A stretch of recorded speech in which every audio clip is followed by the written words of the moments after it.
Next point है, बहुत important points जो मैं अभी बताने जा रहा हूँ आपको, वो हैं 30 और 31। 31 जो हैं दोनों ही कंपनीज़ के बारे में है, लाइक आपको किसने अकोमोडेशन दिया है उसके बारे में है, और 31 जो है उसके बारे में है जिसने लाइक आपको कंपनी ने जिसने अप्रूवल लेटर दिया है उसकी डिटेल आपने इन दोनों में मेंशन करनी है, एक अकोमोडेशन की और एक कंपनी की। कंपनी के आपको नंबर चाहिए, ईमेल एड्रेस चाहिए और साथ में आपको ड्रेस भी चाहिए, कंपनी का ऑफिस जो ड्रेस है। ओके, ये हो गया। फ़ोन नंबर इंपॉर्टेंट है, ईमेल इंपॉर्टेंट है, तो ये आपने लिख देनी है कंपनी का, ये इंपॉर्टेंट है।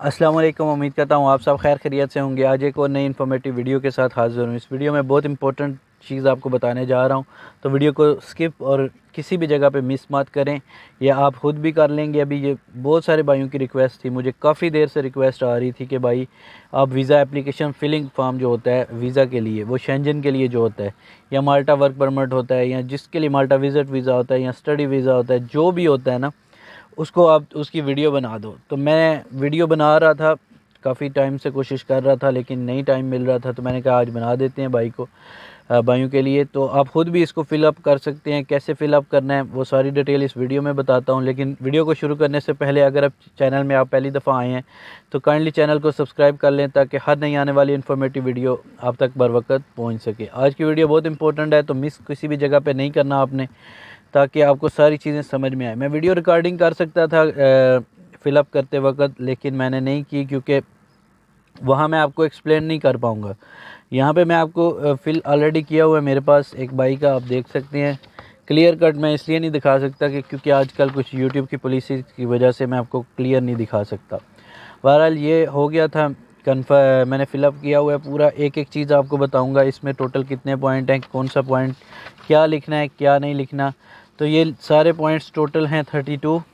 ओके, ये 32 पॉइंट्स हैं। आपने कैसे फ़िलअप करना है, ये आप तुर्की का भी सेम कर सकते हैं, शेंजन का भी सेम है, उसमें कोई ख़ास डिफरेंस नहीं है। बाकी भी और लाइक कंट्रीज़ के हैं, लेकिन शेंजन के लिए ये स्पेशली वीडियो है। बाकी बाद में इंशाल्लाह कभी मौका मिला तो उसकी भी वीडियो बनाएंगे। अभी ये वर्क परमिट के लिए भी हो सकती है एप्लीकेशन, और विज़िट के लिए भी हो सकती है। जहाँ डिफरेंस होगा मैं आपको बता दूँगा। तो शुरू करते हैं आज की वीडियो। एक बार फिर आप देख लें, ये सारे मैंने फिल किया हुआ है। तो आज की वीडियो बहुत इंपॉर्टेंट है, ये पाकिस्तान के लिए भी है, इंडिया के लिए भी है, यूएई में भी है, जितने जीसीसी कंट्री है, इंडिया, बांग्लादेश, नेपाल, सब भाइयों के लिए है। तो इस वीडियो को ज़्यादा से ज़्यादा शेयर भी करना है, ताकि जो भाई खुद नहीं करना जानते थे क्या क्या करना है, वो भी उनको भी समझ में आ सके और वो लिख सके, खुद फिल कर सकते हैं। तो सबसे पहले तो आप इसको डाउनलोड कर लेंगे गूगल से, फिर आप प्रिंट आउट करके पेन से भी फिल अप कर सकते हैं। कुछ कंट्रीज़ में वो कंडीशन होती हैं, कुछ जगह पे एक्सेप्ट हो जाता है, कुछ जगह पे नहीं होता। तो अगर आप ये ख़ुद लाइक करते हैं, हैंड से फ़िलअप करना चाहते हैं, तो पेन ले लेना है आपने, उससे कर लेना है। अगर आप पीडीएफ में डाउनलोड होता है और आपके पास कोई ऐप है, अगर एंड्रॉयड है तो कुछ ऐप डाउनलोड कर सकते हैं, या लैपटॉप आप यूज़ कर रहे हैं तो वहाँ पे आप ऑनलाइन फ़िलअप कर सकते हैं। तो सबसे पहले बताता हूँ फर्स्ट जो पॉइंट है वो क्या है। तो फर्स्ट पॉइंट में आता है सर नेम। सही है, ये इतना मुश्किल नहीं है जितना लोगों ने बनाया हुआ है, तो नॉर्मल है। तो सबसे पहले तो लिखा हुआ है sir name, like family name, जो आपका फैमिली या सेकंड नेम जिसको हम बोलते हैं, वो आपने सबसे नंबर 1 पे लिखना है। इसके बाद है sir name at the birth, second वाला। अगर आपका कुछ है फैमिली नेम तो लाइक एट द बर्थ जो होता है, किसी कुछ कंट्रीज़ में होता है, तो अगर कुछ है तो वो आपने लिख लेना है। नहीं तो फिर नेक्स्ट जो थर्ड स्टेप है वो है फर्स्ट नेम, एक्चुअल आपका जो नेम है वो लिखना है आपने। डेट ऑफ बर्थ लिखनी है आपने, जो भी आपकी डेट ऑफ बर्थ है। प्लेस ऑफ बर्थ लिखनी है आपने, जहाँ पे आप पैदा हुए हैं। फिर 6 नंबर पॉइंट पे आ जाना है, कंट्री ऑफ बर्थ। ओके, अगर ये आप फिल करना चाहते हैं ना, तो आप मेरी वीडियो को सामने रखें और साथ में फिल अप करते जाएं, तो एक एक चीज़ मैंने एक्सप्लेन की है इसमें, तो आपको ईजीली समझ आ जाएगी और आप अपना फिल कर सकेंगे एप्लीकेशन फॉर्म। फिर आपसे पूछ रहा है करंट नेशनलिटी क्या है आपकी, तो आपने बताना है इंडिया, पाकिस्तान, नेपाल, बांग्लादेश, किसी भी कंट्री का जो आपकी कंट्री है उसका बताना है आपने। फिर वो पूछ रहा है 7 नंबर नेशनलिटी एट बर्थ, अगर कुछ और भी नेशनलिटी आपके पास है, लाइक बर्थ के टाइम पहले कौन सी थी, तो सेम। अगर तो आपके पास सेकंड पासपोर्ट नहीं है या नेशनलिटी नहीं है तो फिर इसको छोड़ दें। फिर आपसे पूछ रहे हैं आप मेल फीमेल 8 नंबर पे, तो आपने मेल पे टिक करनी है, अगर फीमेल है तो फीमेल पे टिक करनी है। 9 नंबर पॉइंट है सिविल स्टेटस। आपका आप मैरिड हैं या आपने से डिवोर्स्ड हैं या सिंगल हैं या जो भी है, आपने वो टिक कर देनी है वहाँ पे, यहाँ पे टिक लगानी है। ओके।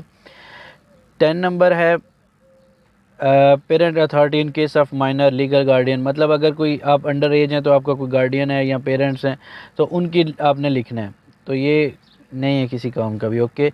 पॉइंट नंबर 11 है national identity number where applicable, मतलब अभी अगर आप जीसीसी में रहते हैं तो आप अपना वो लिख दें, आईडी कार्ड नंबर जो होता है जो आपको इशू होता है, जैसे यूएई में एमिरेट्स आईडी इशू होता है, इसी तरह सऊदीया में जो इशू होते हैं कार्ड्स उन पे जो लिखा होता है वो आपने लिख देना है।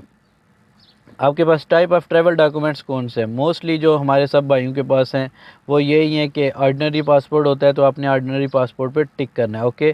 फिर आपने 13 पॉइंट नंबर पे आ जाना है number of travel documents. Okay.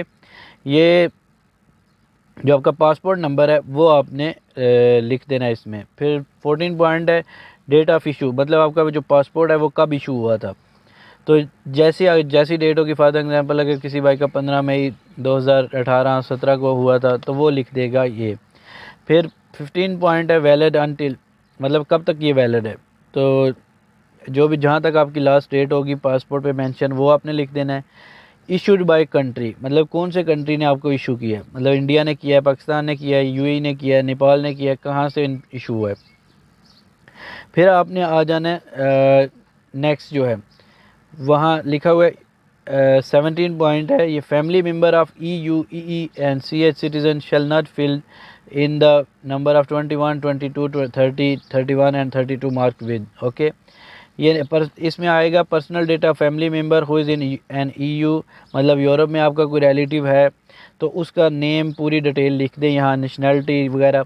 तो अगर तो आपका कुछ है क्लोज रिलेटिव ब्लड रिलेशन में से है तो डेफिनेटली आप लिखें, अगर नहीं है तो ज़रूरत नहीं है लिखने की। फिर सही है। 18 पॉइंट भी उसी के रिलेटेड है, लेकिन 19 पॉइंट अब असल में जो शुरू हो गया वो आपका शुरू हो गया। बहुत सारे भाई जो माल्टा के लिए अप्लाई कर रहे हैं उनके लिए स्पेशली वीडियो बना रहा हूँ।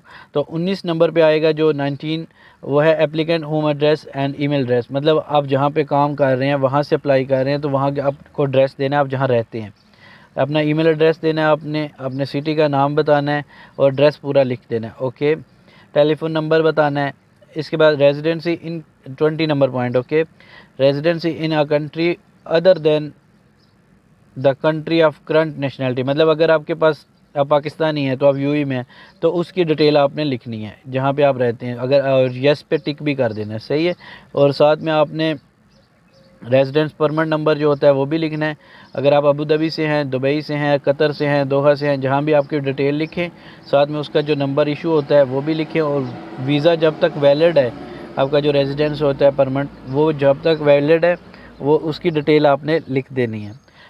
उसके बाद 20 नंबर मैंने बता दिया आपको। 21 पॉइंट है current occupation. Okay. Cleaning worker, मतलब क्लीनर हैं आप या फिर आप ड्राइवर हैं या आप कुक हैं, जो भी हैं आपने वो फिल कर देना है। आप शेफ़ भी हो सकते हैं, इंजीनियर भी हो सकते हैं, सारे इस तरह के होते हैं जो वो आप कर सकते हैं। इसके बाद है 22 नंबर इम्पोर्टेंट जो अभी शुरू हो गए हैं। सही है, वो अभी आपने ये मिस नहीं करने। Okay. Employer and employ address, telephone number for student, name, address, educational establishment. Okay. आपकी कंपनी का नाम क्या है, कहाँ पे है इसका ऑफिस, उसका नंबर, आपने जो भी आपकी कंपनी है आपने मेंशन कर देना है, उसका एड्रेस देना है और साथ में उसका नंबर दे देना है। 23 पॉइंट नंबर पे आ जाएं। पर्पज़ ऑफ जर्नी, मतलब आप क्यों जा रहे हैं, टूरिज़्म, अगर टूरिज़्म के लिए जा रहे हैं टूरिज़्म पे क्लिक करें। बिज़नेस मीटिंग है, बिज़नेस के लिए जा रहे हैं तो बिज़नेस पे। विजिटिंग फैमिली और फ्रेंड, मतलब अगर कुछ भी चक्कर है तो अगर ट्रांजिट के लिए तो एयरपोर्ट ट्रांजिट लिखें। लेकिन मोस्ट प्रोबेबली जो भाई हैं वो जा रहे हैं एम्प्लॉयमेंट के लिए तो आपने अदर पे क्लिक करके टिक करके एम्प्लॉयमेंट आगे मेंशन लिखना है उसमें जो बना हुआ है ये देख लें, यहाँ पे आपने लिख देना है।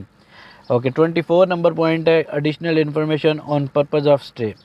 आई am going to Malta for employment purpose. Okay. Employment purpose मतलब आप काम करने के लिए चाह रहे हैं, ये हो गया क्लियर। 25 नंबर पॉइंट है member state of main destination and other member state of the destination if अप्लाइकेबल, आपका मेन पर्पज़ कहाँ है। अगर आप जा रहे हैं लाइक फॉर एग्जांपल पोलैंड जा रहे हैं तो पोलैंड लिखें, माल्टा जा रहे हैं तो माल्टा का लिखें, जर्मनी जा रहे हैं, जहाँ भी जा रहे हैं मेन आपका जो डेस्टिनेशन है वो लिखें।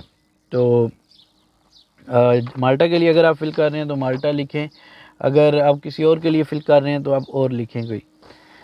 26 नंबर जो member state of first entry, मतलब आप फर्स्ट एंट्री कहाँ लेंगे।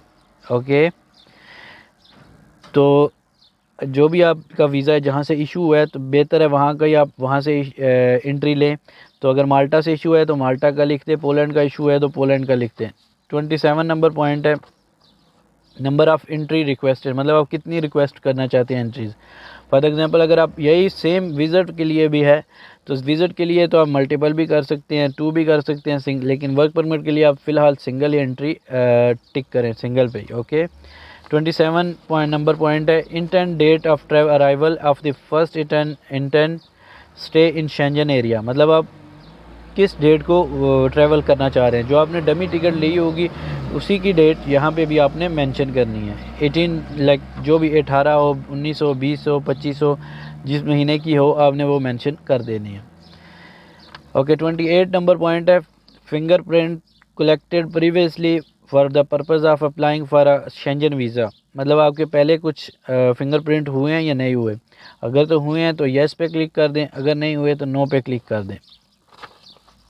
फिर साथ में अगर हुए हैं तो फिर वो पूछेगा डेट, अगर आपको याद हो तो वीज़ा स्टिकर नंबर अगर आपको पता हो तो। फिर आप 20 नंबर 9 पे आ जाएं, entry permit for final country of destination where applicable, ये आपने नहीं करना, ये वो खुद ही फिल कर लेंगे। ओके, इसके बाद है 29 नंबर ही कंटिन्यू हो रहा है। इसमें आपसे पूछ रहा है कि आपका सरनेम जो आपको बुला रहा है जहाँ पे आपको ठहरना है, जिसका अकोमोडेशन है, जैसे प्रूफ ऑफ डिक्लेरेशन होता है उस पर लिखा होता है कि किसने आपको इशू किया है, कौन आपको इनवाइट जिसके पास आपने जाके रहना है, तो वो आपने लिखना है उसका नाम। ओके, पूरा नाम लिखना है। फिर address, email address 30 point number. Okay, 30 address, email address, inviting person, temporary accommodation, जो भी आपकी अकोमोडेशन होगी उसकी डिटेल आपने लिखनी है, उसका नाम, एड्रेस और उसका ईमेल एड्रेस। ओके, देन उसका टेलीफोन नंबर भी साथ में लिख देना है आपने, ये देख लें आप, सही है। फिर आपने 31 पॉइंट पे आ जाना है। ये 31 एक थोड़ा सा लंबा है तो मैं बताता हूँ आपको, ये मेन पॉइंट है। इस पर लिखना है आपने name of address. Okay, inviting company, मतलब आप जिस कंपनी ने आपको अप्रूवल लेटर दिया है उसकी आपने डिटेल लिखनी है। जो भी आपकी कंपनी का नाम होगा, उसका एड्रेस होगा, माल्टा में हो, स्वीडन में हो, नॉर्वे में हो, पोलैंड में हो, जहाँ भी हो उसका आपने लिख देना है यहाँ। इसके बाद टेलीफोन मांग रहा है वो आपसे इसी में 31 पॉइंट में, तो ये कॉन्टैक्ट नंबर आप देंगे। इसके बाद लास्ट पॉइंट है जो 32 पॉइंट है, उसमें बोल रहा है कि by the applicant himself her self, मतलब कास्ट जो ट्रैवलिंग की है वो कौन कवर करेगा, तो डेफिनेटली आपने खुद ही कवर करनी है। तो ये आप अपने बाय द एप्लीकेंट हिमसेल्फ पे आपने टिक करनी है। अगर आप ये फॉर्म डाउनलोड कर लेंगे तो आपको इजी हो जाएगा, सब कुछ लिखा हुआ है यहाँ पे, जैसे मैंने आपको बताया वैसे आप फिल करते जाएं। अब आप कैश लेके जा रहे हैं या चेक है, क्रेडिट कार्ड है या जो भी चीज़, अगर आपके पास क्रेडिट कार्ड है क्रेडिट कार्ड पे आप टिक कर दें, या फिर आपके पास कैश है तो कैश पे टिक कर दें, ये थी। और सबसे लास्ट पे आपने यहाँ पे अपने साइन करने हैं आपने, सही है, प्लेस लिखनी है जहाँ से आप सबमिट करेंगे। कोई भी जगह हो सकती है, इंडिया हो सकती है, कतर हो सकता है या यूएई हो सकता है, तो सबमिट कर देंगे। ये थी आज की इंपॉर्टेंट वीडियो। उम्मीद करता हूँ वीडियो आपको पसंद आई होगी। जब भी आपने फिल करना है तो आप इसको सामने रखें वीडियो को, और अपने डॉक्यूमेंट्स अपने अरेंज कर सकते हैं। तो मिलते हैं एक नई वीडियो के साथ, तब तक के लिए अल्लाह हाफिज़।